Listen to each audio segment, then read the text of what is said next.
I don't have to tell you things are bad. Everybody knows things are bad. It's a depression. Everybody's out of work or scared of losing their job. The dollar buys a nickel's worth. Banks are going bust. Shopkeepers keep a gun under the counter. Punks are running wild in the street, and there's nobody anywhere who seems to know what to do, and there's no end to it. We know the air is unfit to breathe, and our food is unfit to eat. We sit watching our TVs while some local newscaster tells us that today we had 15 homicides and 63 violent crimes, as if that's the way it's supposed to be. We know things are bad, worse than bad. They're crazy. It's like everything everywhere is going crazy, so we don't go out anymore. We sit in the house, and slowly the world we're living in is getting smaller, and all we say is, please, at least leave us alone in our living rooms. Let me have my toaster and my TV and my steel-belted radios, and I won't say anything. Just leave us alone. Well, I'm not going to leave you alone. I want you to get mad. I don't want you to protest. I don't want you to riot. I don't want you to write to your congressman because I wouldn't know what to tell you to write. I don't know what to do about the depression and the inflation and the Russians and the crime in the street. All I know is that first, you've got to get mad. You've got to say, I'm a human being. My life has value.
Good morning, good afternoon, good evening, everybody, and welcome to the new season of Global Watchman News. My name's Lori Swan. Hope you guys are all doing well. During the live chat, we do this to keep it family friendly. There will be moderators in there to make sure that we stay within the terms of service put forth to us by the platforms utilizing tonight. If you're new to the channel, we want to say welcome. Take a minute, hit that subscribe button, hit that bell so you know when we go live. If you're watching us over on the other platforms where our podcasts are being restreamed, we want to say welcome and thank you for your continued support. So to kick off the season, we are finally back on the air, and we brought the band back together. Of course, we've got Ernie, who's with us, as always, my co-host. Welcome her back, Ernie. Good to be back, huh? Back like I never left. We kind of didn't. No. Nah. You did. I'm just kidding. I almost did. But I'm yeah. So, and you ain't going nowhere, girl. You ain't going nowhere.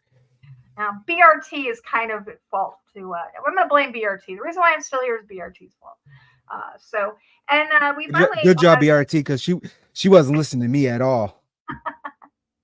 We finally got back to the panel. Of course, our good old pal, Big John, is back, along with Hero. Hey, guys.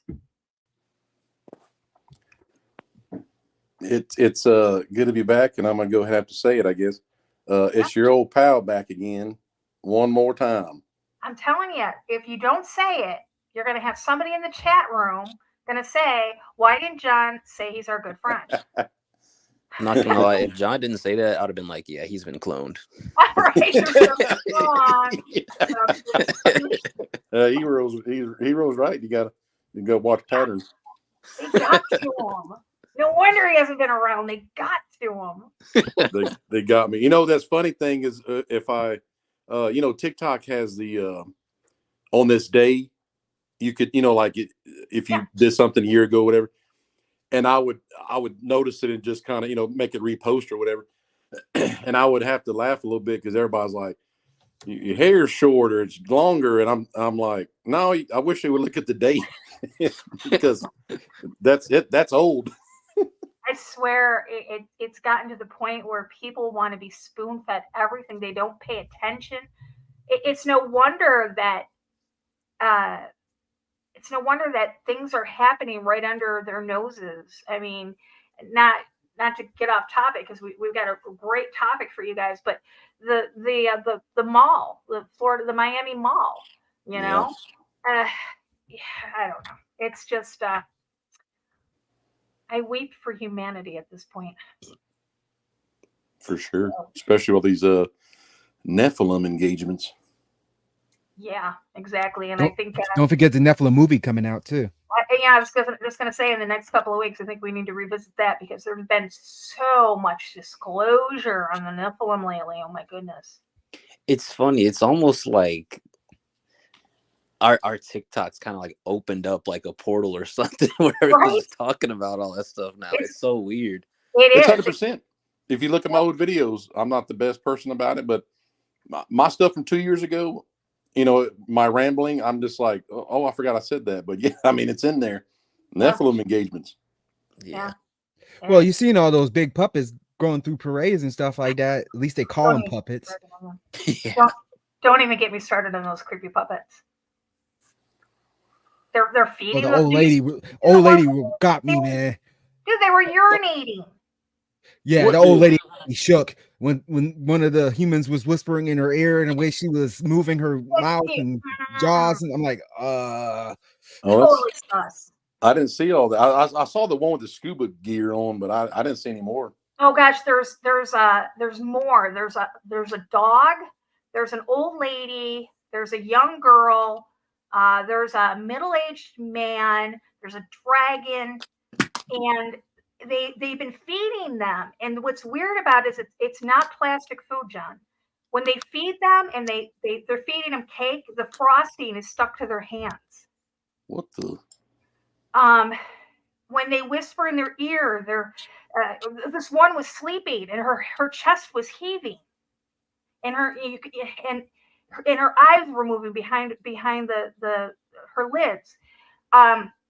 The dog was peeing. It was yellow. Well, either they're very detailed or that thing really is something. Dude, it's been crazy. They're crazy. You will say, 2024 is off to a good start. No. You guys ain't seen nothing yet. I think he's listening to his cat.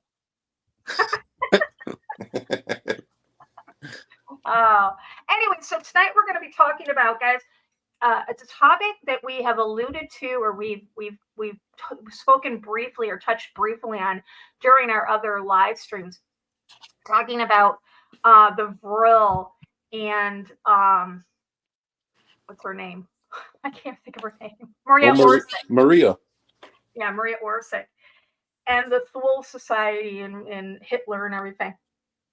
So that's going to be our topic. I'm going to play for you guys a short video that kind of is going to set up for our topic for tonight. So here you go.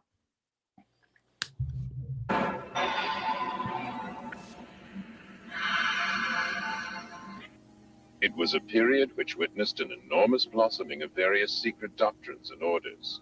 Templars and Rosicrucians, Illuminati and Freemasons, Anthroposophists, Theosophists, Neo-Templars and Armanen. Some of them seemed suddenly to have woken up after a centuries-long sleep. What had disturbed their slumber was this: the impending arrival. Hang on.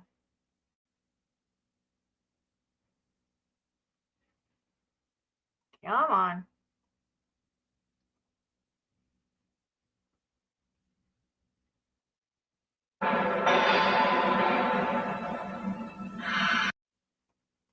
Hold on.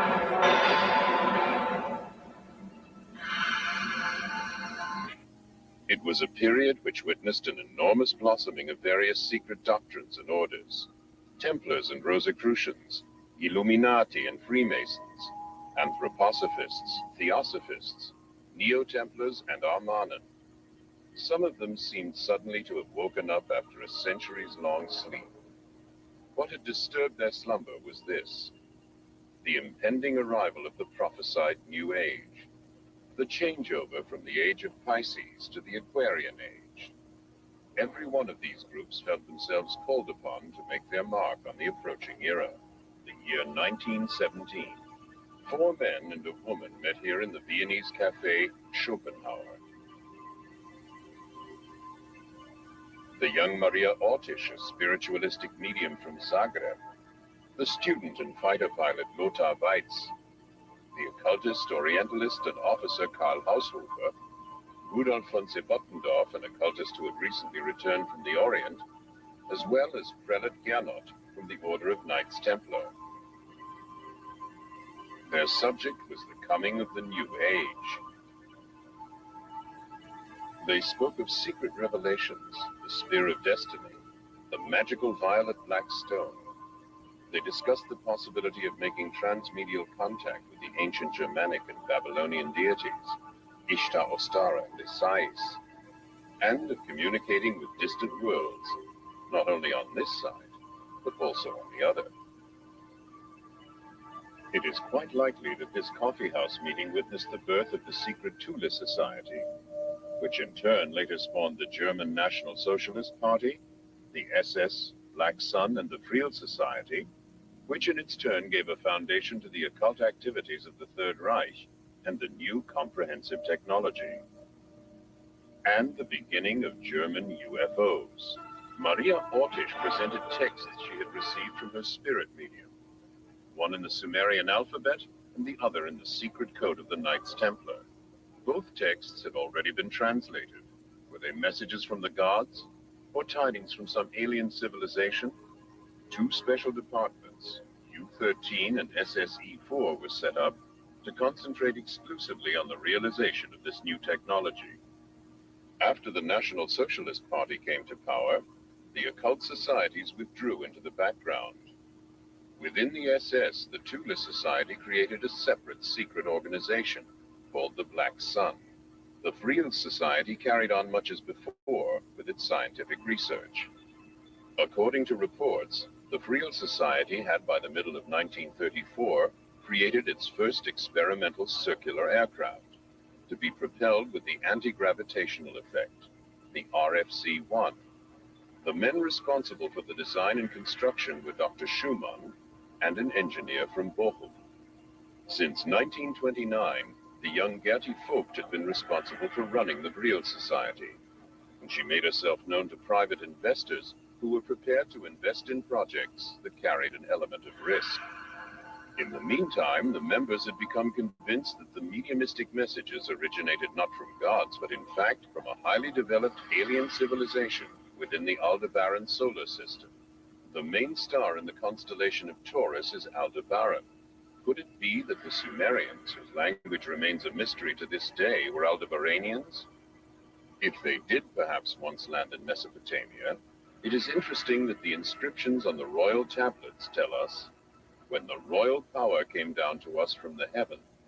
Before the end of 1934, the Vril Society had built its first light aircraft, the RFC-2 round aircraft. It was fitted with an improved Vril propulsion system and, for the first time, magnetic impulse steering. It measured hardly more than 16 feet from end to end, but it worked. It already possessed 2 typical characteristics of UFOs: the optical blurring of the contours when accelerating, and the colored lights depending on the level of power applied: red, orange, yellow, green, white, blue, or violet. Despite its advanced flying capabilities, the RFC-2 remained virtually unnoticed by the political leadership of the time. By 1939, the SS had already built its RFC-5, the first long-distance aircraft measuring more than 65 feet, and with the mysterious name Haunebu-1. Under tight security, the Haunebu-1 made its maiden flight in in all probability in August of 1939. Documents show that by 1941, the British had already found out about these top-secret SS experiments. My background includes remote sensing technology and the exploration of the UFO phenomena. Over the years, I've had the privilege of being a friend and colleague of the late American Naval Admiral Zulfarni, who was instrumental in bringing many of the German scientists to the United States at the end of World War II. As many of you know, there was an executive order given by President Truman August of 1945, August 15th, 45. And in March of 1946, the States Naval War Committee authorized the collection of German materials relating to experiments of high technology. The first, the second, and the third prototypes of which we see here represent the most commonly seen and observed spacecraft worldwide since 1947. The documentation and personal experiences with many of the German fuel experts, however, suggest that as early as 1935, the Germans were aware that there was life and technology in the universe, and were at least indirectly aware of the possibilities of building their own saucer crafts, which would make them basically the first to have opened the window to contact with other areas of higher evolutionary intelligence. Towards the end of 1942, the department SSE-4 allegedly began work on a new improved version of the Haunebu UFO, the Haunebu 2. This drawing shows the basic layout, including the power plant and fuselage. The exterior shape could vary.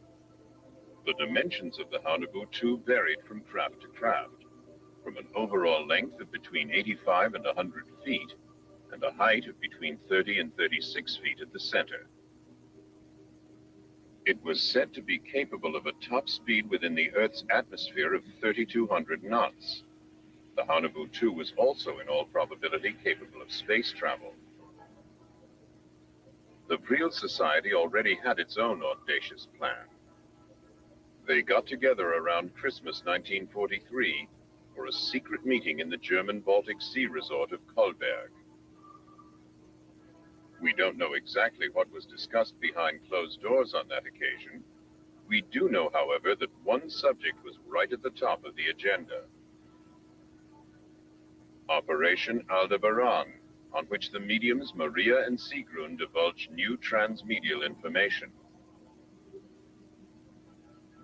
Fragmentary though these transmedial messages are, they nevertheless enable us to form an amazingly clear picture of their meanings. Even maps and landscapes of distant planets have been received by medial communication. The Aldebaran solar system is 68 light-years away from the planet Earth. The magical medial telepathic agencies of the Thule and Vril Societies have this to report about it. The sun, Aldebaran, has 2 inhabited planets circling it. The 2 together go to make up the Sumerian Empire. On the 3rd and 4th of January 1944, a meeting is believed to have taken place between Hitler and Himmler. The subject of their discussion, the Vril Project, the projection of a huge Vril spaceship through the dimensional channel. In other words, a tunnel that was independent of the speed of light to Aldebaran. Clearly and logically, Germany would be the most unique place for a contact that would be made by higher intelligence. It was in the leadership of the scientific industry in the 20th century. Clearly, it was the place where some of the best scientific minds were assembled in the world.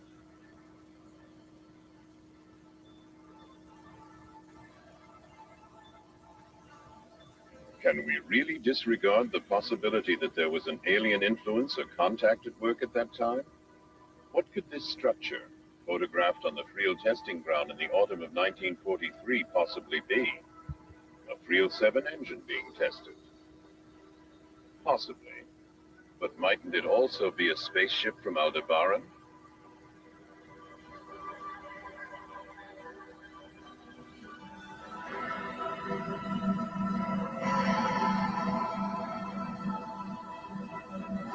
Now, we know that in the early parts of the war, there were certain factions of the Allied forces that did not believe he had a secret weapon.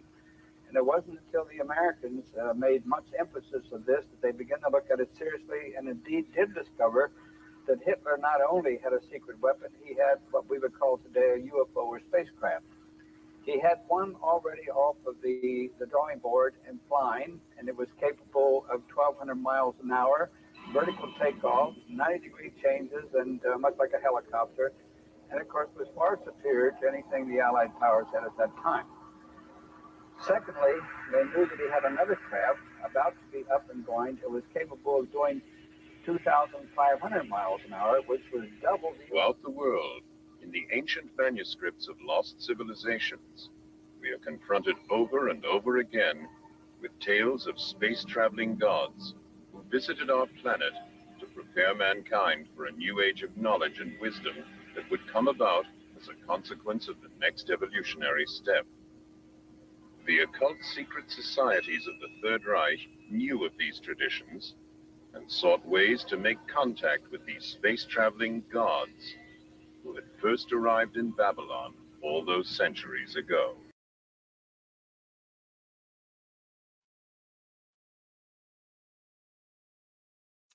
Wow. You know what I get? Does anybody else watching this? I think the modern day Vril Society / Thule Society Third Reich is the Federation of Light, the Galactic Federation of Light. It could be, because there's a lot of theosophical parallels with that in what we see now. Anybody want to try DMT? John, you're the Vril expert here. What was your take on that video?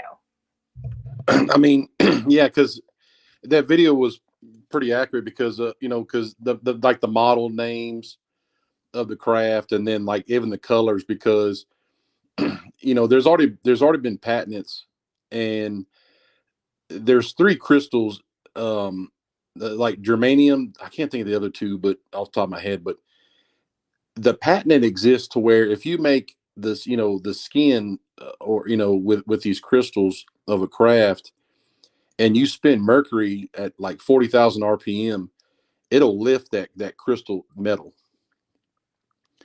and it'll glow green. This, you can find this stuff. It's like, it's been around. It's electrogravital propulsion, and most people have always seen green glowing if they describe a UFO. Mm-hmm. And that's what that was the reason for the Men in Black calling it swamp gas, because it had that greenish yellowish. Exactly, yeah. It's funny that it's actual patent you can find that mercury spun around those 3 crystals makes a green glow, because of it's just lifting, it's going so fast, it just glows green. And I mean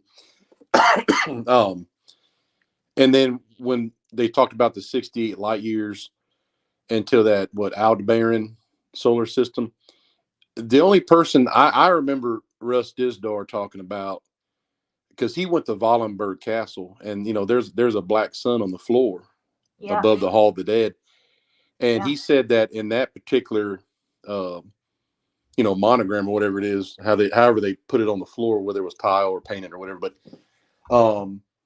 that solar system is marked in that black sun, because if you want to say all the Anunnaki or the original fallen angels, that's my opinion, it just makes sense. You know what I mean? Like, you're getting technology straight from the fallen. It's not no little community that's being nice out in the universe. You know, it's just fallen angel crap. But everything to me in that video, like, it stayed basic, and the information has never changed. And they have some hints to show you that, well, there's a patent for this, and they're talking about a green glow, and they even had a model of that UFO at like Hobby Lobby at one time. I remember it. Wow. And even like Robert Byrd talked about it, you know, when he in Operation High Jump, when he said they had these craft that can fly pole to pole in minutes, you know.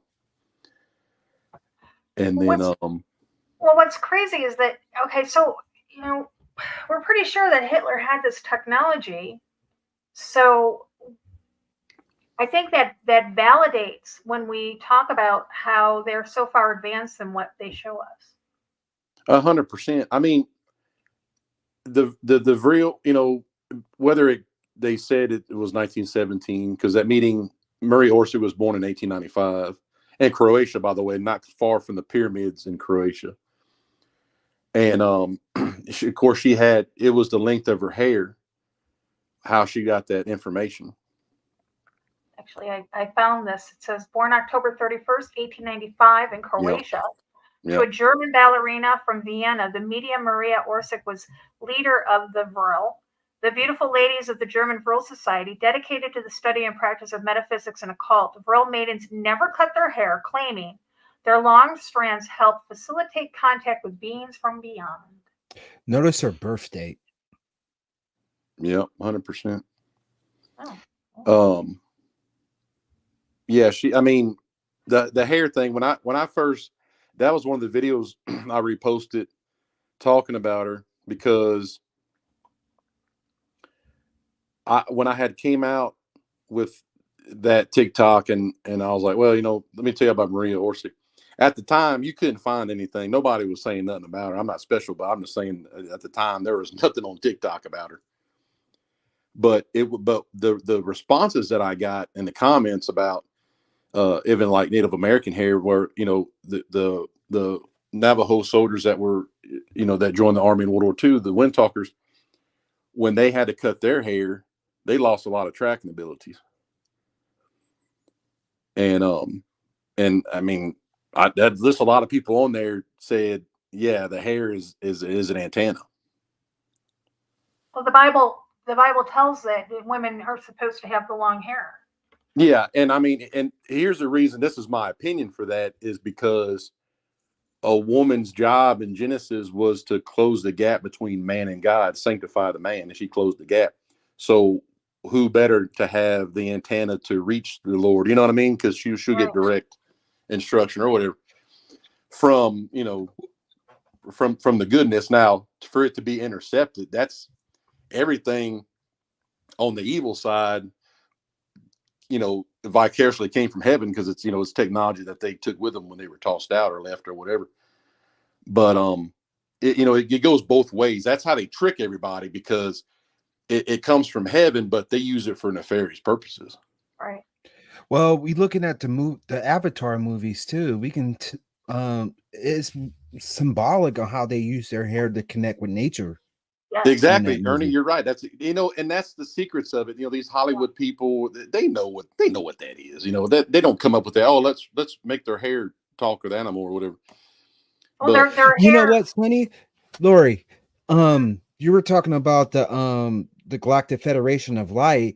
When you're just looking at the color symbolism in relation to the movie Avatar, it goes hand in hand.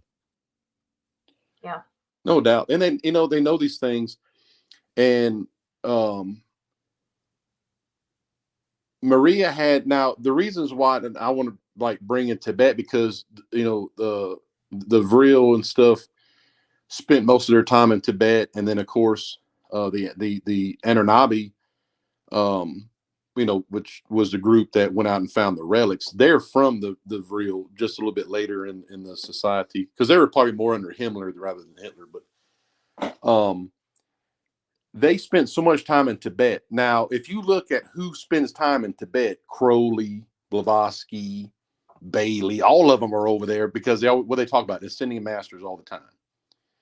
And Tibet, I think it's because Shangri-La, one of the original civilizations before Adam, I believe it's inside the mountain under the ground in Tibet. Because the Tibetans, they were part of the Nazi army. There were thousands of dead Tibetans that the Russians found in SS uniforms in Germany. And not to mention the Tibetans, their facial structures. I mean, Hitler had it down to where he was measuring these people's faces because the Tibetans at the time, their cheekbone structure and hair and face, forehead were exactly matching the the Hyperboreans or the Aryans, that particular group of Nephilim. Like it was matching their facial features from Iceland, the Nordics, whatever you want to call them. But the Tibetans had the closest, more than actual Germans. Germans said, "Oh, we're from the descendants of the Nordic gods or whatever." No, the Tibetans were. That's why they spent a lot of time in Tibet. But I know that a lot of the Vril stuff happened in Tibet also, with like the Black Eye Club, stuff like that. It's funny, yeah. I've got information pulled up on the Black Eye Club because whenever you talk about the Black Eye Club, you've got to talk about the Vril. Yeah, for sure. So I have something pulled up here, which I just Googled something because I thought it was quite interesting. It says the Vril Society was the mother of the Nazi Party. Vril means the light force. What light force? Lucifer, the light bearer's light force. The true nature of Nazism is to be concealed. When Hitler came to plan, he was placed into power in accordance with the Illuminati plan, which was spelled out in writing. The plan said, nowadays, if any state rise a protest against us, it is only pro forma or provided in advance, at our discretion and by our direction, for their anti-Semitism is indispensable to us for the management of our lesser brethren. It talks about the Illuminati bankrolling Hitler, the Rockefellers, the Onassis, the King of Sweden. But check this out. It says, have you ever watched how much travel the Dalai Lama gets in? And did you notice that the Tibetan monks were imported in the Baca Valley, Colorado, by the UN leader? The Mishpucha, or the Jewish mafia leader, Pritzker, who lives in seclusion in Libertyville, Illinois. I think he's our governor, Pritzker. I think it's his relative. Most likely. I mean, it's all a big club and you ain't in it, right? That's the most famous words. Let's just put that out there. I don't want to be in it. You mentioned about the Black Eye Club. Yeah, whatever that may be, but it definitely connects to, all these people got it, right? That's not Photoshop. You see him with this, like, remember Harry Reid? Harry Reid had it overnight, and there he is right there. I mean, it's like, where does he come up, with that stuff? Now, come on. Harry Reid supposedly fell while he was on his what is that? His walkway thing. What was it called? He's doing his exercises on his driveway or something? No, what's that thing you walk on? The treadmill? Treadmill. Yeah, he was on the treadmill and he supposedly fell. Oh. I haven't seen that. I doubt that man was ever. Look at these. It's always their left eye.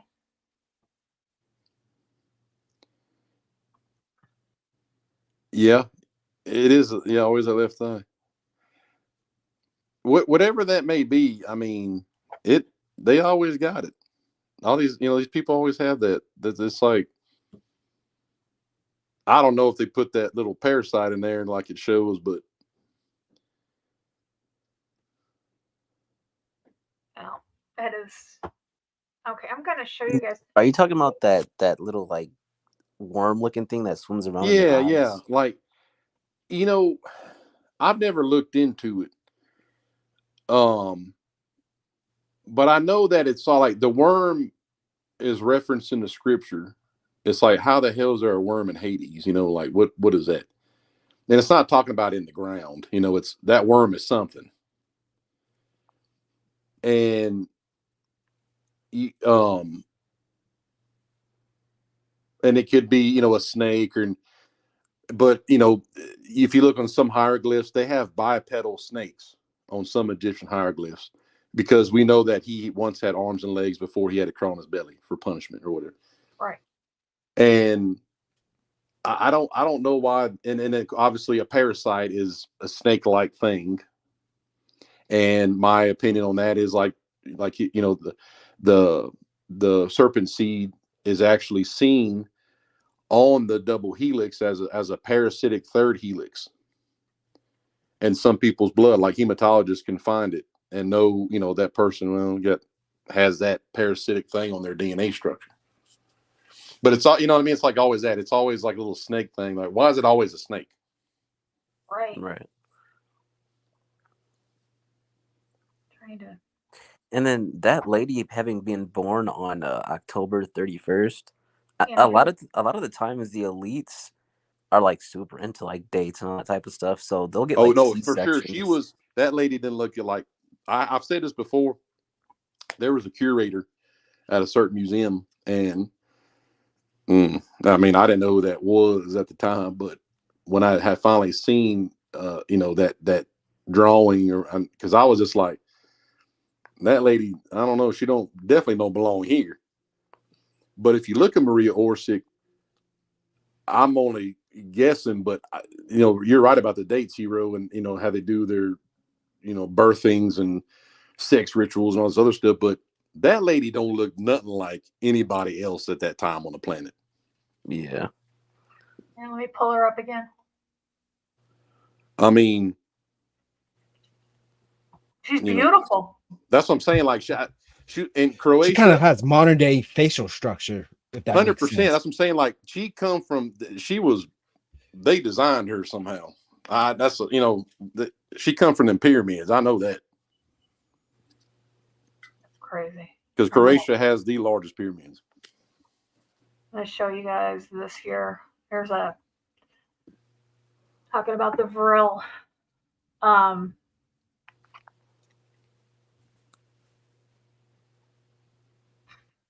If you, this is attention, this was written in 2012, Donald Marshall. And we've talked about Donald Marshall before. Donald Marshall, I have my doubts about Donald Marshall, but in the same sense,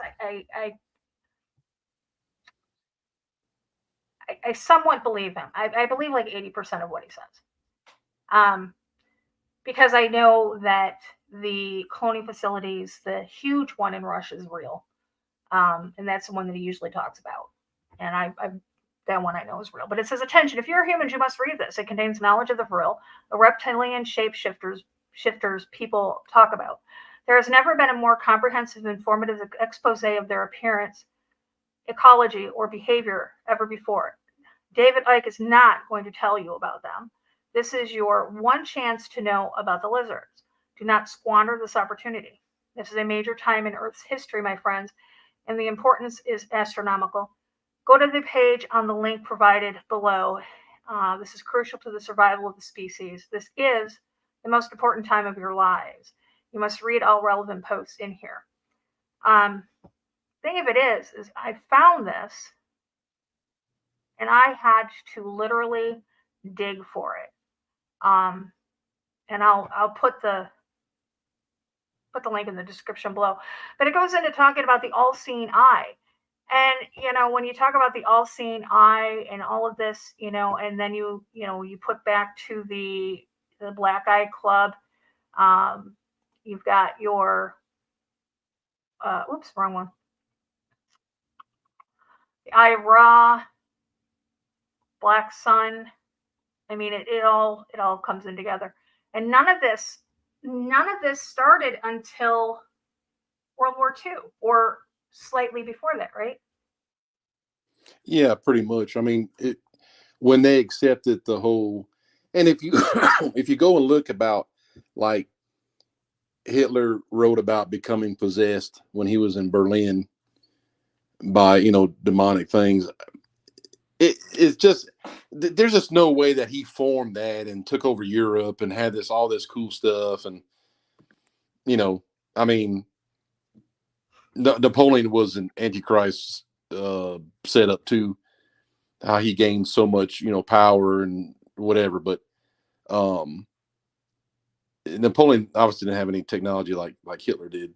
Yeah, Hitler was obsessed with the occult to the point where he almost had a dual role.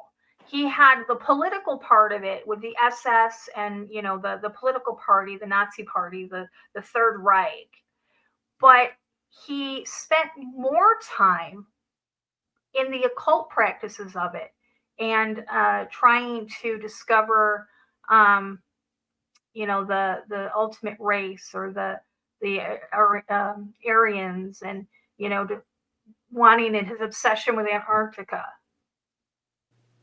Yeah, 100%. Like the Edis, the symbols of the ice, of Icelandic culture, kind of what Wagner composed. That's why, I mean, he only loved Wagner because Wagner used these sounds and composed music, and he said Wagner could put him in a trance. Yes, I did read that. Yeah, and that's the Edis, that's the language of the Nordics. And of course they got rid of all that. They don't want you looking at it because they said it's anti-Semitic or whatever, but they really don't want you to see it because that is a Nephilim, language. And Hitler just had, he was connected. I mean, even like the SS, that wasn't some kind of, the front was like some kind of, equivalent of a Ranger battalion or something, right? Or special forces or whatever you want to call it. But the SS was Storsensana, the Black Sun, and they knew that from the beginning. And I hate that Russ is gone, but man, Russ exposed so much of that. And I mean, and he's, from what I can understand, he's the only person who exposed so much from that Wallenberg castle. I saw a video of that castle a number of years ago. I don't know if it was with Russ or not, but it showed, it was very detailed, and it gave the dimensions of the rooms. It gave it probably, Russ did a lot, and I can't find where he talked about that. It might be on his website if that's still up, but Russ, I listened to that over and over. I don't know why I connected to it so much, but he said when they do have tours there, but he snuck off and got into, underneath the Hall of the Dead, and literally. Right. Yeah. It must have been because I was really big into listening to Russ back in 2014. And I know that's when I watched it. And I know that, but he got underneath, he got into the hollowed sanctums, you might say. Yeah. He went down into where they put the heads of the soldiers at. Yeah. And do you remember him saying, when you first go in, you sit down and watch a short video, maybe some tourist attractions have that, right? Okay. Yes. He said that he was sitting there and he said 3 blonde women that he could, it wasn't that they were, beautiful. He's like, they just didn't fit. And where do they come from? Because if somebody, if a male's like, oh, she's hot or whatever, but if somebody says there is something intriguing about that person, whether it's her eyes or her beauty or exactly, it's just, if somebody's like, they're not like, oh, she's hot. It's like, what? Who? Is everybody else seeing this? So that's the way he described it. And there were 3 of them, and he said they put in a code and went into one of the rooms, and he said one of them, the last one going in, gave him the most demonic, dirtiest look. And he said he knew it. And Russ knew who was possessed and who wasn't. Yeah. And he said she definitely didn't have an entity. She was an entity. Well, what's interesting is that he saw the three women, and there was the three women of the Vril. There was the original three. That's exactly it, and then that's exactly it. And this is stuff that we connect after listening because Okay, he wait a mentioned. minute, not to interrupt you, but that would mean these women never aged. Well, that's what I'm saying about that certain museum. They had a woman that did not belong there. First of all, she's Caucasian in the middle of Babylon per se, and I remember. And then once I learned about this is years later. This is 18 to 20 years later, and I'm like, wait a minute. I'm just saying it's just a very big coincidence, but she, what better place to be than where these butthole Nephilim landed, and overseeing the recovery of Osiris and Ishtar. So that's what I put together in my own opinion from what I've seen. And then there's also stories out of the Ukraine and at the end of World War II, when the Ukrainian soldiers themselves said that, Hitler had those S-series U-boats. They were the size of aircraft carriers. Yep. And at the port, those Ukrainian soldiers said that they had at least 10,000 blonde hair women who all looked alike that got on to one of them U-boats. Yeah, that's not creepy at all. It went down to Antarctica. They didn't know for sure, but that's what was said. That thing was headed to Antarctica. But they said that the women all looked alike, and there was a bunch of them. It's interesting because Hitler had such an obsession with blonde-haired and blue-eyed children too. 100%. And look at the boys of Brazil, how many blondes they had, and the obsession. Not that they use that stuff. Oh, that's white people. No, it's not. It's the Aryans. It's a Nephilim species. Some say they're from Venus. The tall whites, and everybody. All these alien abductees always say, oh, it was a tall man or woman with blonde hair, and they had kind of almond eyes or whatever. And then Admiral Byrd, the guy literally wrote a blonde-haired, blue-eyed king of the earth, which was probably Lucifer, escorted him around in the middle of Antarctica. Right. And then look at Quetzalcoatl. How the hell are all these, Mesoamerican cultures, how are their serpent gods blonde-haired, blue-eyed men when they're in their human form? Quetzalcoatl and Amarahu. Why do they look like? Why are they men with blonde hair and blue eyes when they're human? Isn't that weird? Right. So it's like something's got to connect. The obsession with the blonde hair, blue eye. I usually call them, the perfect Caucasian that Hitler was trying to. He knew something because with blonde hair and blue eyes are a recessive gene. Well, yeah, and here's another thing. Do people think that all Tibetans are Oriental? No. I mean, they're not, but yeah, I would think that people would think that. People think that because they just see all that's what all we see. Yeah, the monks live there. Yeah, they show you that. Yeah, the monks live there. They're all Oriental. I mean, it's not. They Tibetans have blonde hair. I've seen pictures of Nazi soldiers measuring the faces of these people. They ain't Oriental. They look like, Native American with blonde hair. So I'm just saying something's going on in Tibet. That's interesting because I just read recently something about them having the reason for the Tibetans monks to be there is that they're defending portals. Well, yeah, Blavatsky spilled the beans about that in all her writings because, and Crowley too, they love Tibet. That's where all the, they call them ascending masters, but right. That's where they all get their little, they get their little rituals and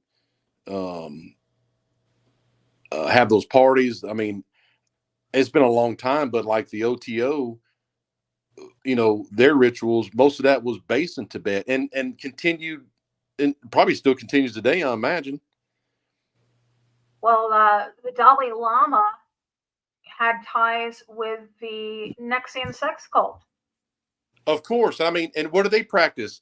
Thelema, the sex magic. I mean, yes, exactly. It's like, come on, it's too small of details, like if it's not connected. Right, exactly. And his number two was connected to the Seagram's woman. Can't think of her name, but she was involved in the Nexium sex cult. She was. I have actual pictures of her partying with him on Richard Branson's Necker Island. Yeah, Branson on the Epstein flights. I called 8 years ago. I pulled up the map. I said it's 60 miles by helicopter from from island to island. Oh, we did that in 2. Yeah, I got a text for that. But no, guys, I'm gonna interrupt real quick.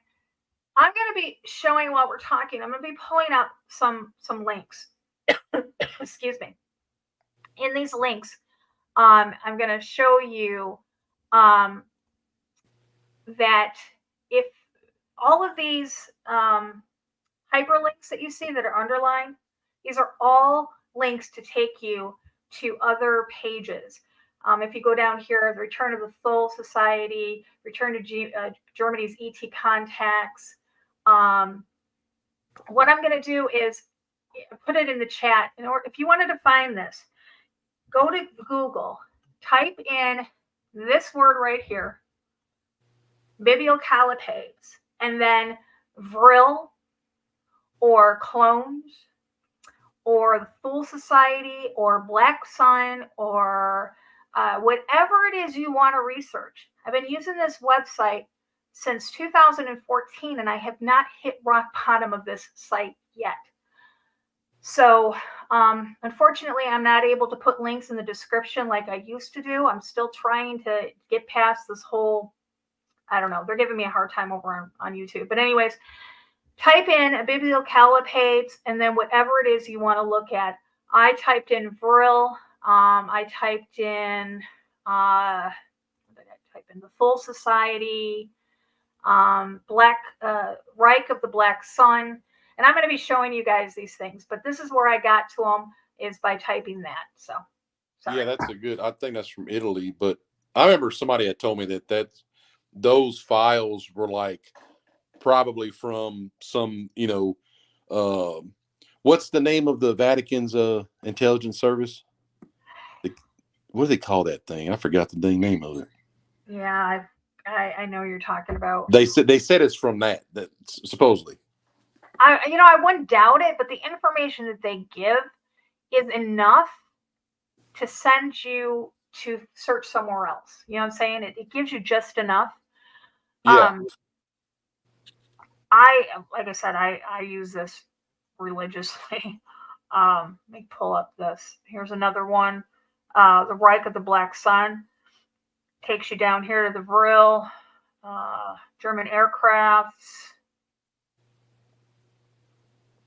return of Germany's ET contacts. What else do I have? Let's talk about the Black. Let's talk about the Black Sun for a second. Oh, because when you talk about the Vril Society, it's kind of hard not to talk about the Black Sun, isn't it? Yeah, that goes hand in hand. Because it goes hand in hand with the Black Sun. And like you said, in the castle, this symbol, the Black Sun symbol, is on the floor in the basement of the castle, right? Yeah. They all sat around it.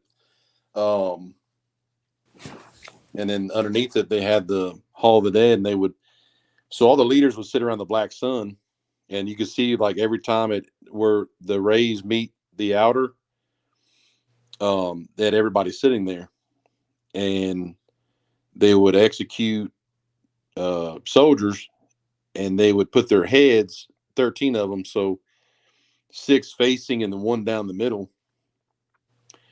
And the entities would come through the eyes of the head and go up and possess each person that's in there. And they had the you remember how Charlie Brown's mother sounded on the telephone? Yeah. Well, that's harmonic sound. So these things would speak harmonics when they would possess, and these machines would just take the frequencies, and then you had scientists in there writing down the technology.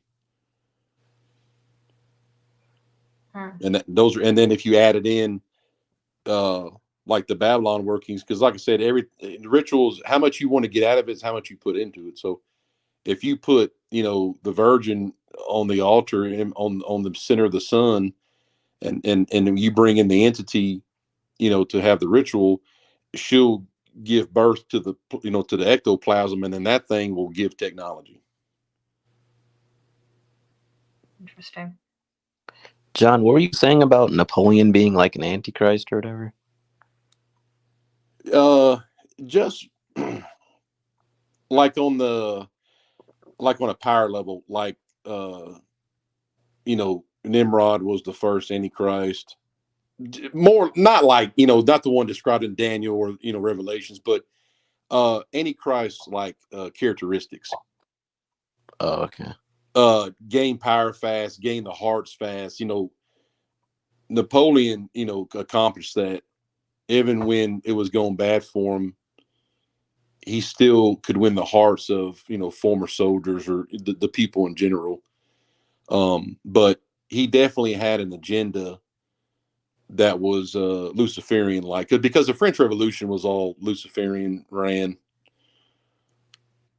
and and of course Napoleon was funded by the Illuminati, and I know, and I've never seen anything from Fritz about it, but I'm sure Fritz, Lori will know that Fritz talked about how the Illuminati financed a whole lot of wars, probably everyone in world history. It was always an agenda. Yeah, both sides of them.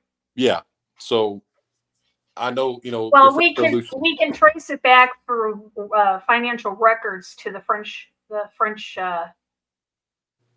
Revolution. 100%, because like King Louis and stuff, the son that survived the French Revolution, he turned out to be adopted, right? He became a Paysor, which is, everybody forgets about that last name. They own every railroad in America, the Paysor family, but that's the toddler who survived the beheadings or whatever of his people.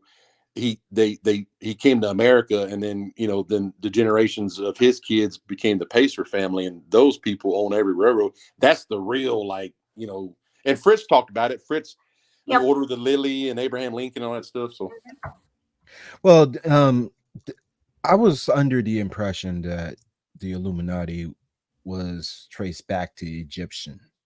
Well, yeah, it was traced back to the Maximilians from Mars. I mean, that's where the bloodlines come from.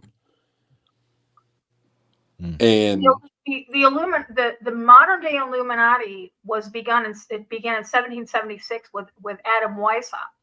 Adam Weishaupt was paid by the Rothschilds to put into charter this organization, but it stems from far before that, into the Knights Templar, the holder of the keys for the temples, Solomon's temple. It's way before, but the modern day Illuminati is known as the can't think of this. It was for Adam Weishaupt.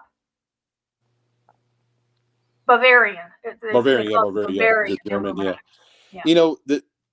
Even the whole thing with the pyramid, the literal the word, the pyramid, right? The word pyramid, it literally means mound of Mars.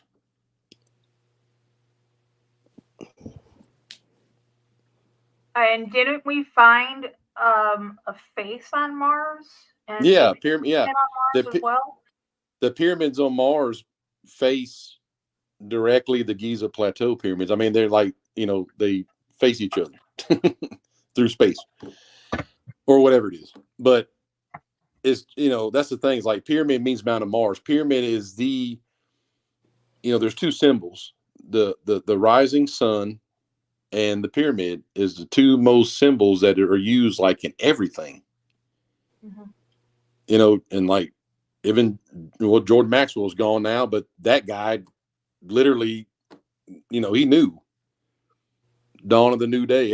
Everything has a rising sun in it. Everything. All this, the state flags, the symbols. I mean, it's everywhere. Wow. But yeah, so the black sun, I mean, that's what the Luciferians believe illuminates Hades, is the black sun. Sounds weird. But there's more to the black sun than just the symbol. There's an actual ritual that goes along with it. And I can't get into too much because I don't want to get our channel shut down, but it has something to do with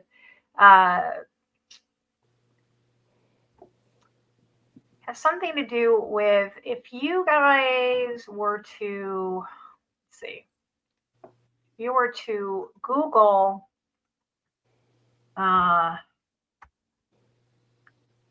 even think of it now. It has something to do with the bags under the eyes. If you look at these high-ranking elite, they all have these bags under their eyes, and that's a symbol. It's one of the signs of sodomy. And this black hole sun is a ritual that involves sodomy. It involves nerve endings in a certain spot on the body that is stimulated to give this bright flash of light. And that's what these guys do. And I think Donald Marshall actually talks about that. I'll try to find it. Hold on a second. A lot of rappers talk about that, or a lot of former or whatever. What I mean? They do say that. I've heard Orlando Brown say that. Let me see. Yeah, a lot of the old, especially the old school like hip hop artists, that really is not relevant in today's rap game, has been coming out a lot lately and talking about that type of stuff. The first video I've ever watched was with Professor Griff in that bookstore, and let me tell you, I was like, that's like one of the first. Him and KRS-One, they've been going off about that. At least they used to. I'm not so sure if they've done anything recently. Yeah, exactly. There used to be a website that went into all of this. Oh, there it is. I think. Hold on. Yes, it is. Hold on, let me get out of this one. Let me X out of here. There we go. And this all has to do with the black sun. It says to two puffy eye bags are there for one reason only, because of multiple penetrations for so many years. This is a fact. This is a sign to recognize all sodomized mind control people like politicians, deceivers, and mainstream media, actors, and agents in all secret services. Well, we have to understand you are not prevalent in celebrity circles unless you go through this type of stuff. Correct. Even when those who quote unquote expose certain aspects on it, they wouldn't be doing it if they weren't allowed. Well, it's like this whole thing going on right now with Cat Williams. He's exposing it, but in the same, how does he know so much? If he hasn't went through it himself. Correct. I don't believe he didn't rise to fame and notoriety and riches by just sitting around doing this thing. I believe Cat Williams is a gatekeeper, in my opinion. Well, he could be controlled opposition for sure.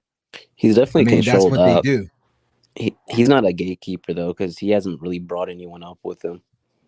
No. Gatekeeping means that you put out information, but you only give out so much information. Like Alex Jones is a gatekeeper.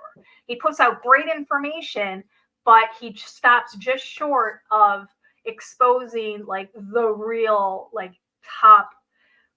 Like he'll go to like the second to the third level from the top, and then he'll stop. Oh, I He mean, gatekeeps what's above that, and that's what Cat Williams is doing. I meant like an industry gatekeeper, where like if you want to get in the industry, you have to go through the specific people, basically. Oh, you talking about like a handler? Well, like kind of like how Kevin Hart brought up Tiffany Haddish with him. You know what I mean? Right. Oh, right. Because she came out of nowhere and she's just not funny. But he brought her up like with him. Like she had to go through him to get into Hollywood, basically. So he's like, he has his little gate that you have to go through, that he probably has you do all types of weird crap to get into that little spot in Hollywood. Gotcha. You know, I listened to that Cat Williams interview. You know what? I'm trying to think what he said about the. Oh yeah, because he did say something about the whole dress thing. Like, how come they had to wear dresses? You know. Oh yeah. And he said he was talking about like the kings of comedy, and he said like Steve Harvey. He goes, that guy was never funny. He's like, Cedric Entertainer never was funny. He goes, you can't find, there is no stand up for them. You can't find it. And it's like, is he going after them, you know, personally, or is he like being right? Because he even said, he's like, whoever remembers seeing Kevin Hart on the West Coast in 15 years? Nobody can say they ever watched this show in 15 years. Mm-hmm. Then it's like, well, he's right. I mean, it's like, what's, you know, then he calls him a plant. He called Kevin Hart a plant. Yeah. Yep. And it's like, man, you know, he's kind of got a point. Yeah, he does. I mean, and he sits there and, you know, he says that, you know, they go through these rituals and they get themselves a wife. What I took from that part where he said about their wives, you know, he was right? Their wives never give interviews. I think their wives are probably their handlers. Yeah. Well, yeah, because he's right. He said, how come they all look alike? Light skin with weird faces. He said it. He did say that. Yeah, he did say that. And it shows them, like, if you look, everybody's talking about it. It's true. Like, how is that possible? Yeah. Kevin Hart was definitely artificially promoted. I will say Kevin Hart is funny. Like, I think we can all agree he's funny. Yeah, he's funny. Yeah, but there's no way a comedian gets to the heights that he gets to. That's kind of impossible. He has a new Netflix movie coming out like every month. That makes no sense. Well, supposedly he got like a deal for like 10 movies for $20 million a piece if he dressed in a, you know, women's clothing or something. That's what they said. That was a Ludacris. That was Ludacris. Yeah. Oh, that was Ludacris. Okay, it was. Yeah, I get them all mixed up. But Kevin did wear the dress though. Cat Williams said he goes. Yeah, and that's another thing he said. He goes, you know, what's up with these? You know, they offered me. I told him I wasn't going to wear a dress. He's like, my. What did he say? My main goal was to get through all of this and still be a virgin. Yeah, that, and then he even said about like Harvey Weinstein wanted to do something to him in front of everybody. Yeah. I mean, But here's the thing is he's not saying anything that anybody else that exposed it hasn't. What's that girl from Orange is the New Black? She's she was Puxatawny, whatever her name is. I never watched that show. Oh, such a good show. Anyways, Talon something. She said that she was offered and she didn't call it the Kool-Aid, but she was offered the golden juice 3 times. Yeah. I know you're talking about now. You know what I'm talking about? She was the crazy girl on that show. But she said, I was offered the golden juice 3 times and I turned it down. And pretty much her career went to shit. And she was labeled as crazy. And yet the other girls, they did do it and their careers went on, you know. And you've got people like her, you've got people like who's the one that was killed? What was her name? She was Ellen DeGeneres' girlfriend. Anne Heche. Anne Heche is another one. She spilled the beans on all of this stuff, was labeled crazy, insane, you know. You know, I can't get over the fact that nobody ever says anything about her popping up out of that body bag.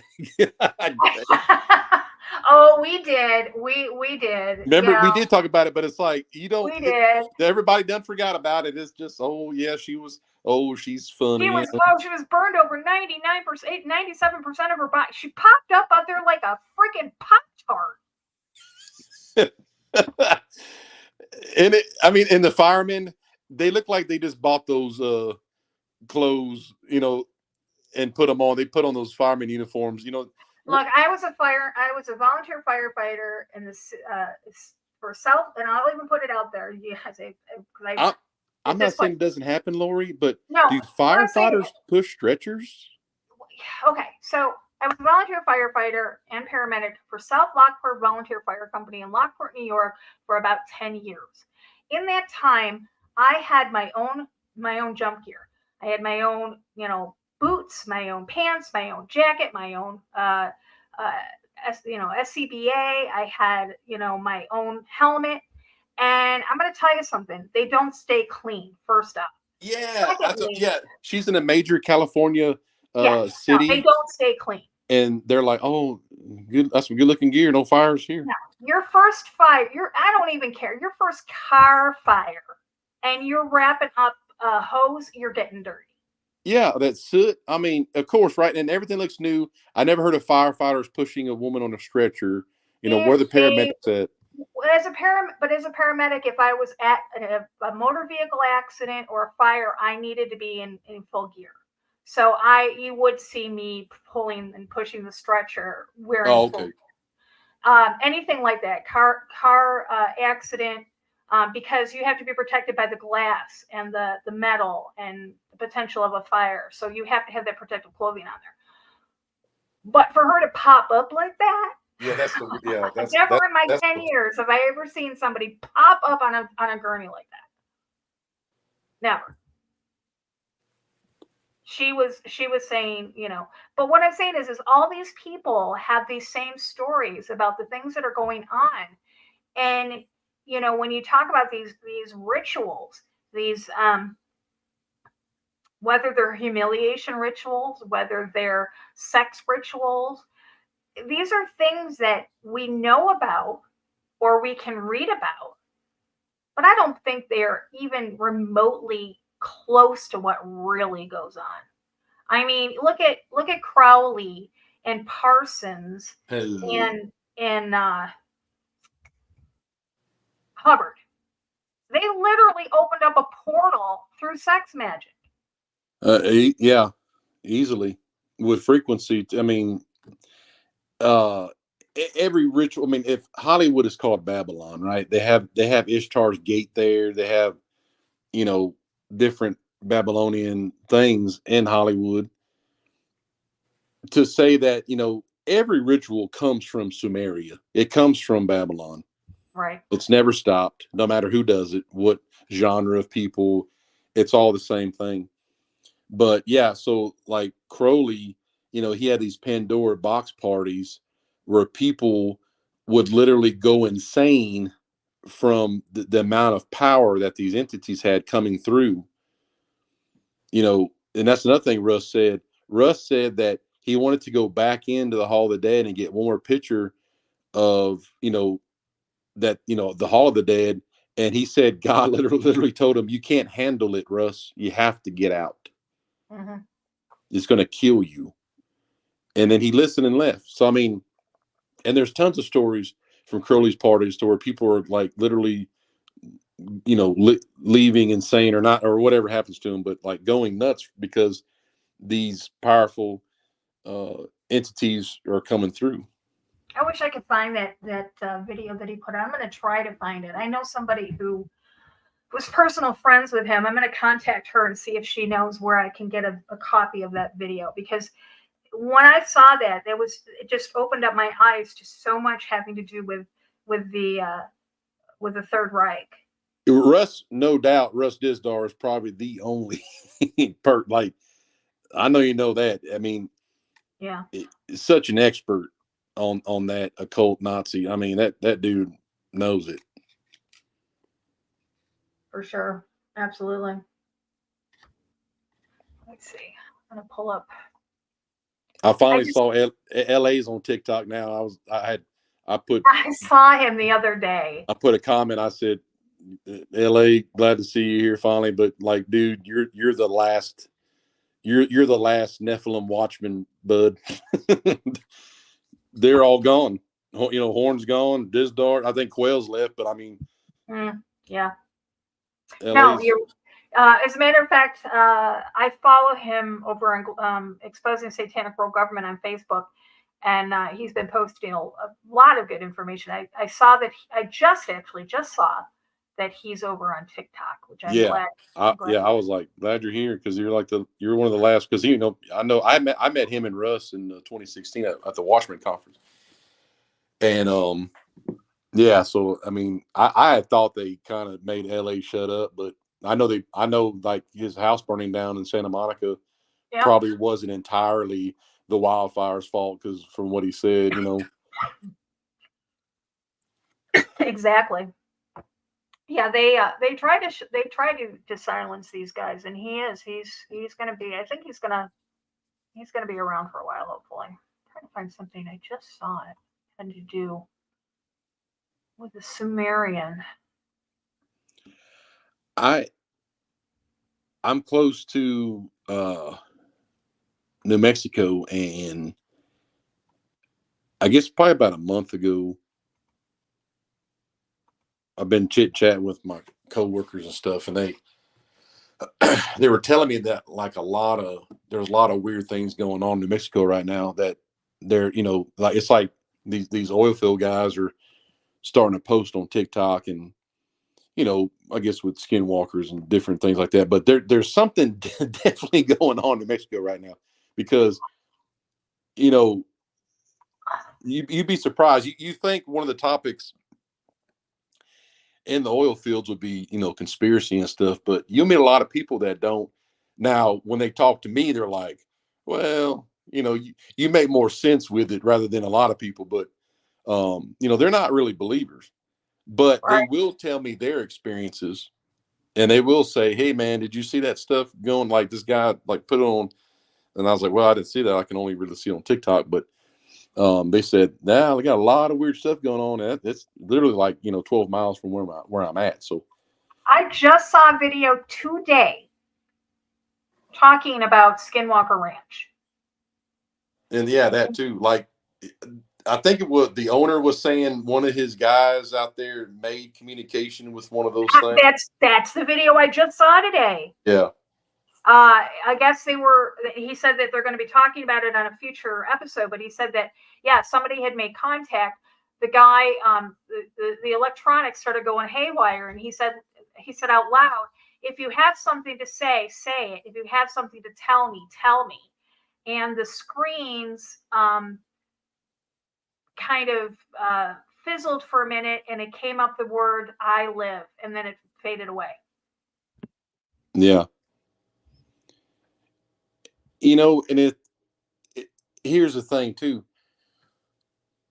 Maybe people forget about it, but in the garden, a literal snake, a bipedal reptile, talked to Eve. And he, the thing is, if he was the most cunning of all creatures, that word literally means advanced, not smart. Right. Advanced. Like, why would he have to be advanced? Because he got into the garden. Right. And then we've picked apart that it literally says the God created, and then it says the earth brought forth creatures too. So it's like, which part did he come from? He brought forth the whales, then the sea brought forth their own. It's just like, okay, well, that's what it says. Right. Let me ask you a question, John. We know that the Third Reich was not defeated. Do you think that it did go to Antarctica? Do you think that is what is in Antarctica, that they are? 100. Yeah. Yes. 100 zillion%. Yeah. Because, I mean, I know that there are scientific colonies down there. I know that there are military colonies down there. I know they're doing, they're looking at the environment, and they're looking at the stars and looking at all this stuff. But why would people like John Edwards, or what's his name? John Kerry. John Kerry. Why would somebody like John Kerry be summoned to Antarctica? Why would somebody like not Armstrong? Buzz Aldrin, exactly. Yes. Why would somebody like Buzz Aldrin be summoned? And that was the word that the newspapers used, summoned to Antarctica. No doubt. Buzz freaked out or got sick or whatever happened to him when he went down there. They had to lift him out of there. Medic lift him out of there, and he was in a catatonic state for a while. So whatever he saw, New Schwaben land was already mapped out. 144,000 square miles is what they mapped out in 1933. So, whether they were Nazis at the time, which they were, Honor Nami, whatever, they had already mapped out New Schwaben land. The Germans were there, and they all went there, when it was their time, when it was ending in Europe. And they took those U-boats, they took those blonde-haired women. I'm pretty sure the King of the Earth's already down there, and, fallen entities. And it's a paradise. There's so many, Robert Dietrich, they're Empire Beneath the Ice, that book, that you just can't get past how much stuff Antarctica really holds and how the Germans hold that, And supposedly, I think it could be true too that the Fourth Reich is actually America because of Operation Paperclip and the UFOs and all that stuff. So, and there's no telling. Who's ever actually even seen Antarctica? over and over and over again, and it's those two airplane pilots flying supposedly over the wall, showing the other land or whatever. I don't know, but it's the same one. And I'm very skeptical when you have the same video being shown over and over and over again. Well, no doubt. I'm just putting on the what you guys are seeing right now. It was a video, or was a movie called Iron Sky 2. And it toyed with the possibility that the Third Reich moved from Germany to, and they started the CIA, they started NASA, they started all these high ABC organizations. They didn't go anywhere. You know something? That lady in that clip looks a lot like Alaska's former governor. Yes. Yep. It sure does. I think they did that on purpose for whatever reason. They did that too. Yeah. Absolutely. It looks like her. Yeah, the Nazis riding dinosaurs. And look at her hand. It's a reptilian hand. It's them stories come from somewhere, but I think we had talked about that too, that there was a picture of a velociraptor that the Nazis had. Wow. So many stories out of Sedona that people talk about dinosaurs. Tom Horn talked about that all the time. There was a person in Sedona that swore they saw a pterodactyl. That too. Thunderbirds, the Civil War photo we talked about. Yep. They killed it. Hero, weren't you the one who we were talking about? Them roaming with people when they were on the Earth. Yeah, there was like I think it was like 7,000 stones that were found with carvings of ancient people riding on different dinosaurs. Oh yeah, and this was like, yeah, you did say that. Yeah, and like there was like I had like a bunch of pictures of them and like some old paintings and all types of stuff, wall carvings. Wow. I want to say they had I wonder if I saved that article. They found some figurines in Peru of like a little Triceratops toy. Yeah. Yep. There's all Interesting. types of like artifacts that you can find from back in the day that go completely against everything we've been taught in history, but that'll never be brought to the light because it would show how dumb our historians really are. Oh yeah, because I mean they did that on purpose to totally hid so much stuff. Because I mean, Right. people, the thing is that people realize how much they covered up, and the revealing to them, it wouldn't take much. Yeah. The, That's the, And the term dinosaur wasn't even around until modern time. They're calling it a complete dinosaur skeleton has never been found. No place. yeah, that's true because it says it at the museums. It says this has been a recreated. The Yeah, skull might be real if that, but yeah, yeah. I mean, and I believe that dinosaur is a cover for the giants. the giants, yes, but also dragons. for the dragons, yeah, Right, absolutely. yeah. And here's the thing too. If they have, I think a triceratops skull, in my opinion, is the only one I've ever seen that's probably real, but that's just a skull, right? Or it's a really good rock carving or whatever. But I don't think there was many of them. I think they were definitely manipulated creatures because every dinosaur or whatever, it's always serpentine, has a serpentine base to it. Right. And I think they were genetically engineered, and I think they did not get on the ark. That's probably why that they always say that the the dinosaurs went extinct from like a meteor. Might have been God sending that meteor down to get rid of them. You know? I mean, yeah, you got rid of Sodom and Gomorrah same way, but with even like a flood, I don't think there was many of these things. Rather than they were all over the earth, because you don't really find them all over the earth. Yeah, you only really find them in like tropical locations. Yeah, These have so it seems. to me, it's just like there wasn't many of them, but they did exist. Well, I mean, like, these children's storybooks, nursery rhymes, things like that. They all stem from a real story. 100%. So when you've got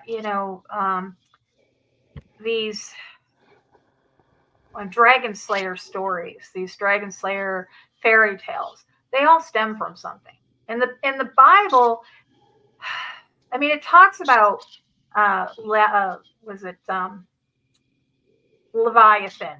It talks about when I say unicorns, it talks about these mythical creatures. You know what's funny? I thought the whole unicorn thing was disproven with the single-horned rhino, and then some dude on TikTok showed like some ancient like depiction of an actual unicorn, like the actual horse. And I was like, oh, I guess the unicorn horse might actually have been real. Huh. I thought I sent that to you all. I'll try to find it again and send it to you all. But yeah, I thought that myth had been busted, but apparently not. Apparently You know, with the black sun and its rituals, right? I think I've only disclosed it on this podcast about the whole soul catchers scenario that I experienced.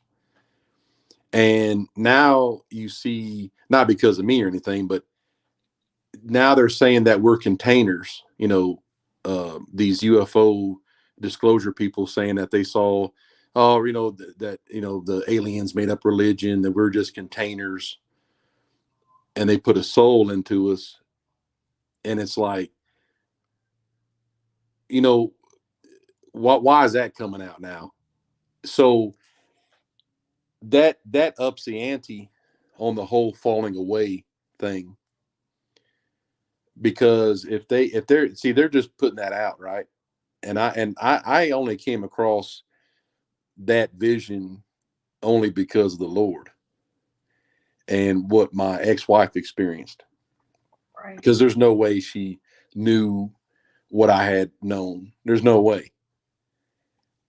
And when she experienced having her soul taken out and put into the black cube by these entities that I know what I saw when she described them, and then Balenciaga put them on their Instagram, like the exact same damn things. Right. This was like not long ago, and this happened to us years ago. Yeah. And I'm like, when I seen it, I was like, that's exactly what the F she said. I was just like, there ain't no damn way that is that right there. Well, what's interesting is when you talk about the black cube, and when you're talking about the soul, a while ago, I'm not sure if he's still talking about it, but Round Saturn's Eye used to talk about the black cube and the Saturn worship. And he used to talk about how Saturn was the portal to Saturn was something with the soul. But then when not Patrick, can't think of who it was. He came out with information talking about CERN, and they called CERN they were soul harvesting. Yeah, one of the things that, just like I said, I've only said it once. I'll repeat it here. One of the things that happened at one time, and it probably still does, is that when souls would leave the second heaven, Abraham's bosom, coming down, the bright light, when a sperm meets the egg, that flash of light, right? That is a soul that makes a person. That is a literal dimensional shift. That they were intercepting souls from Abraham's bosom before they got to the earth on Mars. That's what Anthony Patch, that's what he said, that they realized, or they discovered, that CERN was able to do it more efficiently. Yeah. Artificially, not efficiently, artificially. Yes, because these soul catchers were doing it with their technologies, which, like I said, it does come from the heavens, right? But it's just nefarious. But it's the same way if God has a system, whether He pays attention to it or not, that procreation is what it is. That's what He set to happen, to replenish, be fruitful, and multiply. Which is why the overpopulation that we know is a lie, because the Earth's bigger than what they tell us. 100%. God put us on this Earth to procreate, to go out and populate the Earth. We're not overpopulated by any. Yeah, and it all fits the damn narrative that Lucifer, this was his throne when he was still in heaven, and he's just mad, and he's doing what he can to get these stinky humans off here, and we'll keep some for slaves or food or whatever. But it just all fits the same narrative. I mean, it's so simple. It's like they've had to spend millennia to write a narrative to trick the masses at this time, when they started it, when they put him on the cross. Is it the same time? Is it 2024? Hell, who knows? But here's what I do know. I do know that they started with Nebuchadnezzar's diary, the opposite of Daniel's 70 years. Nebuchadnezzar had a diary that matched it. He knew what was going to happen too. That's how they know the timeline so well. And they used that and spent all this time covering up. It took a millennia, right? If you want to go with the timeline story, okay? But isn't it weird that one conversation with Jesus and a revelation from him can literally turn your eyes from that bullshit within minutes? Right. Isn't that crazy? They have to do so much to trick the shit out of you, but then it's over with when the Lord sets you free. Exactly. It all, instantaneously. Right. Instantaneously. Exactly. Wow. But but like I said, that we're containers, and that's what they heard from the little interviews from whoever entity they talked to. But the whole soul catching thing, that was, something that happened. And I like I said, I've already talked about it on here, and that's the only time I ever really said anything. That's obviously, that was some of the stuff that got me away from not Russ himself, but that particular topic of transduceism, the whole Nazi thing and the soul reaping. And I just, that is too much for me. Right. But the interception of that, yes, one of the projects on Mars was intercept souls from Abraham's bosom. And to think that that is some wicked ass stuff. I heard you mention CERN. So they have a big part in all of this, right? Yes, they do. Yeah, that guy talked about this. CERN is probably one of the most demonic devices ever created, in my opinion. It's straight out of the pit of hell. Anthony Patch, when I used to talk to Anthony Patch, and we used to talk about CERN a lot, and he said that because they have the ability to break through time and space with CERN, they have the ability to pull pretty much, how did he put it? It's not time travel, but they have the ability to pull an essence of a past entity through. He said that they don't even know what they're contacting.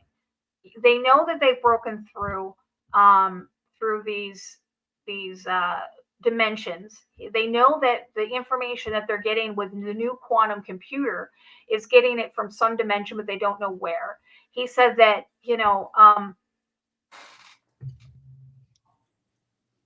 he said that I'm trying to remember everything he's told me. He said that everything from the beginning of time, because the CERN was developed to talk about the Big Bang theory. They wanted to find the God particle. They wanted to go back in time to the Big Bang and how the universe was created. Well, the universe was created by God. So this is their artificial creation of whatever it is they're trying to recreate. And he told me in no uncertain terms that it scared him. CERN actually scared him. Yeah, I believe. Well, I mean, the Bible talks about the keys to the bottomless pit, and I firmly believe that CERN is the key. Well, there's in the video that I did in 14, there's an incantation to Kronos talking about having the key to open up the doors. You can open up the doors without keys. They don't need the key. So when the Bible talks about in Revelation how Michael holds the keys to the bottomless pit, to the abyss, this is supposedly going to open it up without the key. They don't need Michael. They don't need Michael's key. Yeah, because I mean, people think on terms of like, oh, angelic being. It's like they don't. Right. They got some kind of. People are not ready for what is coming. Let's just. I mean, that's the thing. It's sophisticated, but it's kind of not, because they're like, well, we got some technology. We don't have Coca-Cola, but we got Sam's Choice, or it's not exactly Coke, but we got something. Yeah. And that's what, and like I said, can you imagine like when Jesus went down there? Because it said it, and they took it out of a lot of things, but he descended into the dead and he took them keys. Right. And it did two things. One, it proved victory, that everybody's kind of getting upset for nothing because he's already won this thing. Right. And people tend to forget that, not everybody, but most people I talk to are like, what keys he took, You ever thought about him going down there and just whooping everybody's behind? That's what I'm saying. He's like, give me them keys. Like he just jacked up all of them. And just like he's like, I'll have these, and just and they're all like, well, what are you gonna do to them? Exactly.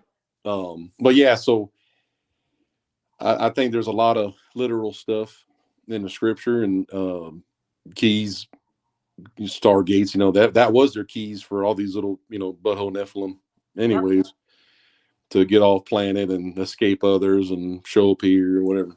But It could be just me overthinking things.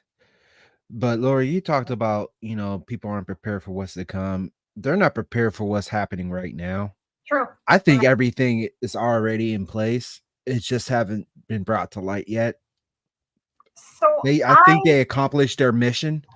I just think it's all of a form of execution right now. I think you're right. I saw, now this was after I did the video on the Miami, and I'm using air quote here, aliens. And I saw a video again on TikTok. I might have sent it to you. I'm not sure. You and Deb. But it was a woman, and she was talking about this. She said that there were, and now, guys, you know my stand. I gave you guys a logical step-by-step of the explanation as to what I believe happened there. But this was another explanation. This is what she said. She said that she was in contact, okay, whatever, I don't know. Are people in contact with these entities? Probably. But she said she was in contact with this entity, and I believe it was one of the masters of whatever, the Galactic of Light, Galactic Federation. And he said that what happened there in Miami was not supposed to happen. She said that he told her that these entities walk among us every single day, but we don't see them because they are on a different frequency. Yeah. And she said because the frequencies are being messed up so badly on Earth, and I'm going to give you guys an example in a second when I finish this. She said the frequencies are messing with these things. So now when they come down here, and she said they've been walking among us for eons without being detected. But because the frequency is being changed, all of a sudden, boom, we can see them, and we're freaking out. I believe she's right with the frequencies, because did you guys see the video where the crystals are vibrating to the surface? Yes, I was going to mention that just now. And the fact of the matter is that the technology that they're using to harness these types of frequencies is bringing them all to light. It's a whole entire web grid to just unveil everything and pull the wool from all of our eyes to see all of this stuff. That's what I was saying. Everything is already in place. They're just a matter of executing. Correct. These clear crystals, we all know that that's why they use them in technology, in computers and watches and stuff, because crystals, they have a frequency. They're living rocks basically, and they have their own frequency. And I believe that they're vibrating at a different frequency now and pushing up through the ground. And I mean, people are literally, there's mounds, and people are, pushing it off and pulling out these huge crystals. And when she said about how the frequency that they walk among us is a different frequency, that we never see them. They come down here and they people watch, supposedly. They people watch. They like to watch human beings, but they do it in a benign way. They don't mean us any harm. Some do. Some don't. But now they I guess they sent out some, I don't know, a memo saying, hey, if you guys are going to go to Earth, you might want to be careful because they can see you now sometimes. I just thought that was quite interesting because she's about the vibrations. What kind of those quartz coming up from the surface though, but should those people be messing with those crystals?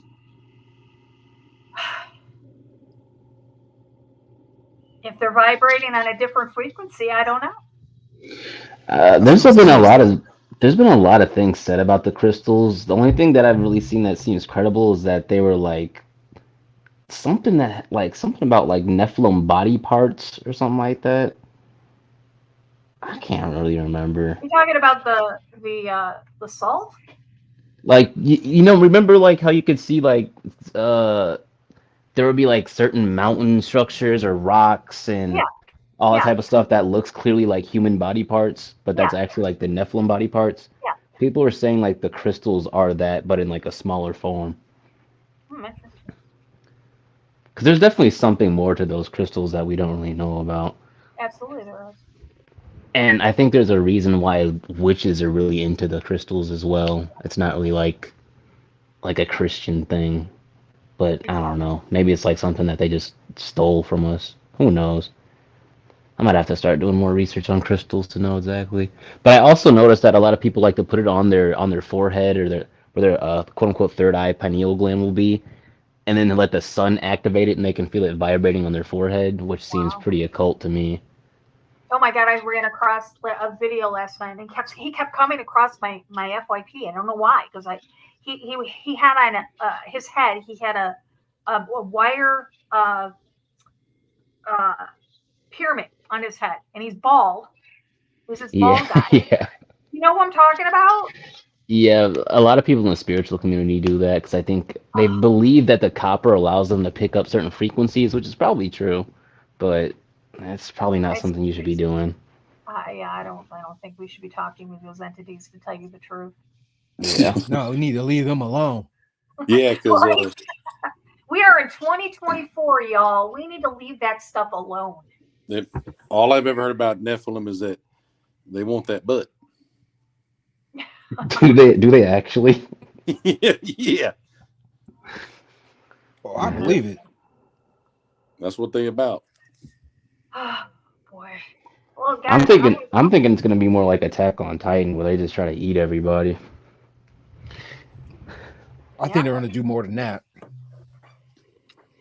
If you see how terrifying it is in Attack on Titan, hopefully not. 'Cause they'll just terrorize towns and start grabbing people and eating them up. Well, me and The Lori native talked ad nauseum about the days of darkness and having the windows blind and stuff. Just imagine what is going on outside during those times. I mean, we're going to be seeing this. Just imagine the plagues that God brought into Egypt when Moses was trying to free the Israelites. right. Imagine just the destruction and pain and stuff God brought to Egypt during those times. This is going to be bad. Yeah. So And you need to watch Jerusalem. Debbie said, that movie is crazy. This Attack on Titan, I've seen a bunch of episodes on it a while back. It has nothing on this movie, and it's just a precursor of what's to come during the end times. Oh, no doubt. I was going to say too about that whole soul catching thing. You know, if they put that out there, and they get everybody's already in a frenzy about the jellyfish UFO or this and that, and they're like, oh, we're just containers. How fast was the whole aspect of religion put out there now? Straight to religion, not about it could be this and that. It's like, no, the aliens told multiple engineers in the Area 51 that we're containers and they got religion to keep us under control, blah, blah, blah. So it's like, it's already set in the narrative.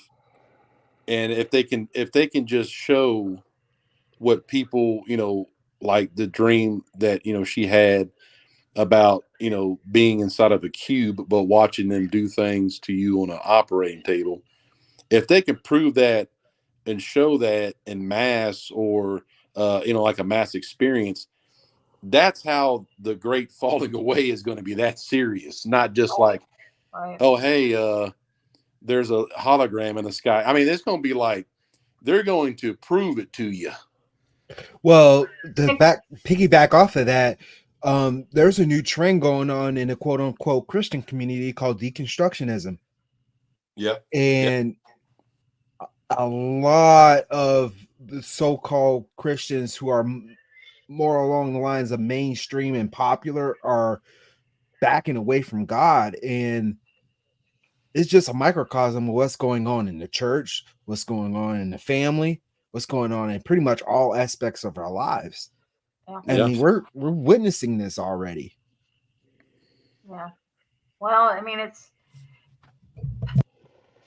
we've been told about it. I mean, we've been warned about it. If you read the Bible long enough, you're going to get to the verses that tell us, men's hearts will fail them when for they see there will be a falling away. It's coming. we've got to be ready for that. So, oh, we are coming up on 10 minutes to the hour. I want to put one more thing on the table, and then we're gonna clear up here for the night. But I sent this. I don't know if I sent it to you but I know I sent it to Debbie earlier today. So there's another conspiracy that I want you guys to look at real quick. You ready?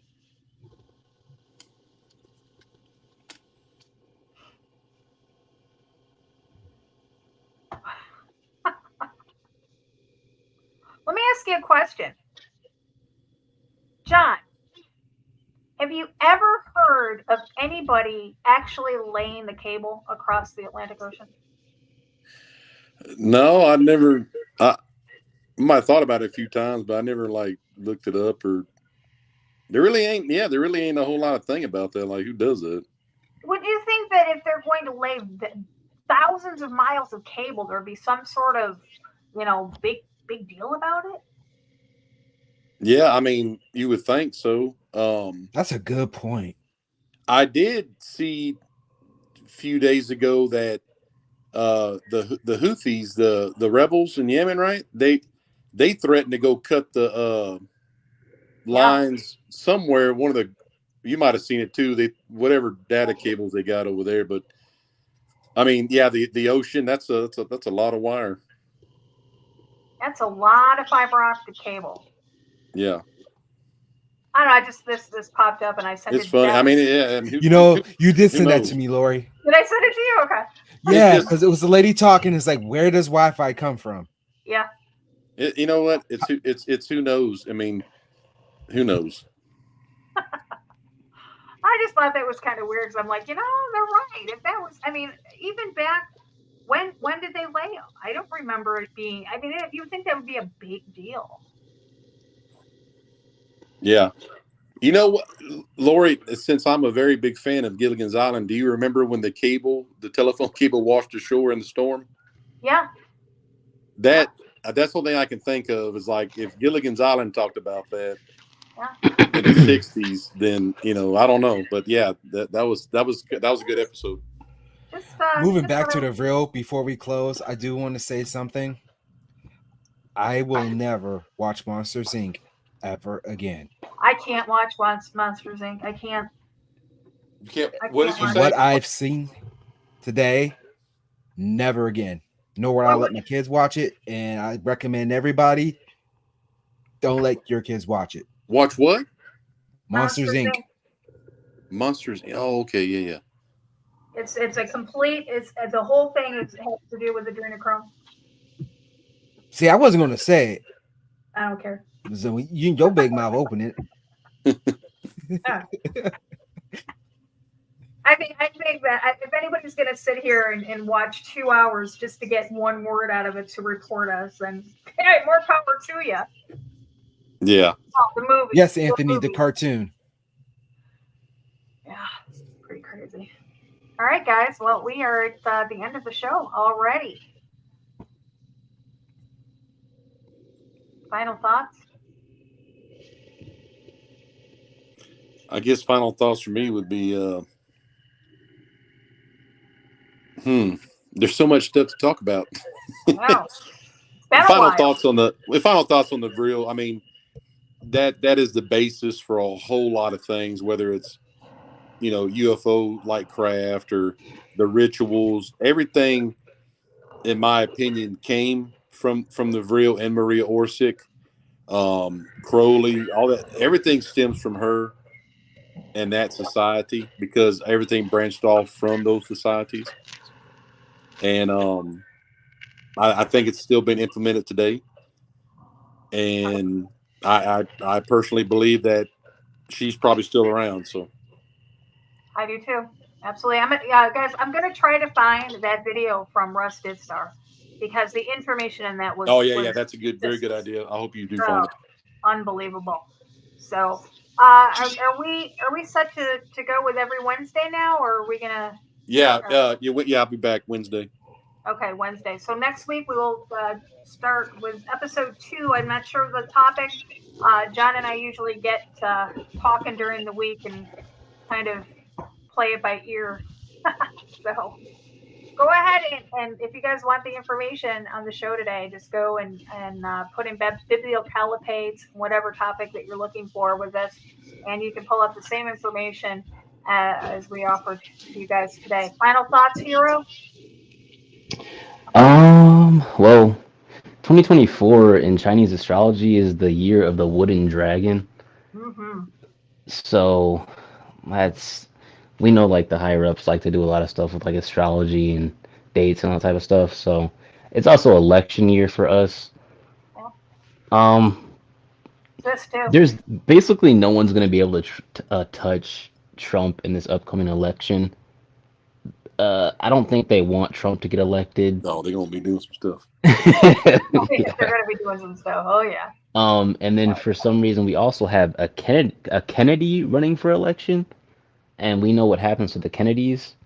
So I'm gonna be kind of vague with that, but who knows what's gonna happen this year with the election? It could. Oh yeah, then we also have the movie Civil War going on, about to come out. We actually did a broadcast about the movie. What was it? And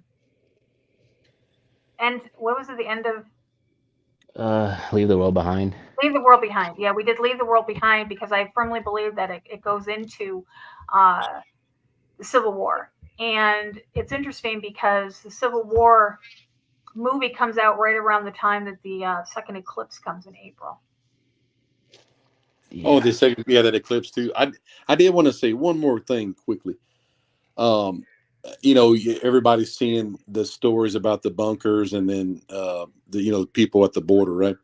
Yeah. So I want to say is, if you hear that Mark Zuckerberg is building a bunker, it's already been there for about 7 years. Right. And if you hear about Chinese nationals or military age men coming across the border, those are the reinforcements for the one that are already here. Right. So don't think that they're just, those little gooses have been coming across and now they're gonna make this army. No, those are the reinforcements arriving. Make no mistake that the military age men aren't just getting here, the last weeks. This is a second or third wave. This is the reinforcements to the full size fifth column forces that are already here. Right. Wow. I did a video over on TikTok. It was talking about China, and China was saying about we wouldn't hurt your land because we own the markers, we own the loan markers, so we're not going to hurt the land. We're not going to mess with our money. He said, but he said what we would do is we would come and we would repossess it, and I think that's what the reinforcements are going to start doing or what the fifth column Red Dawn's going to start doing. Red Dawn, yep, absolutely. So, all right. Anybody got anything else to say? If a civil war starts in the United States, it's over for us. I'm just going to let everyone know that right now. There's no doubts. That's literally, if you want to defeat any society, if you can get them to fight each other, all you got to do is wait to clean up the scraps. That's a wrap. So there was a I think a Russian KGB agent defect. Lori, you know his name. Talked about that. Well, even in Leave the World Behind, that's what Kevin Bacon said. Kevin Bacon even said that, the guy in the car after they got done talking to Kevin Bacon, he said that this is what they were going to do. They would wait for us to do their job. Oh, easily. That's any general can sit back and let the cities destroy each other. Exactly. So, all right, guys. We will be back next Wednesday night. Not sure of the topic yet, but stay tuned for it. We also will probably be back on Sunday night. And I don't remember why. I had something going on, I think, Sunday night. You know what? We can talk about. Hero can fill us in when he took his cat to the Westminster Cat Show last week and won. I heard it won. I heard it. Can we maybe next week? Can you share maybe you got the video and you can share the trophy with us. Right.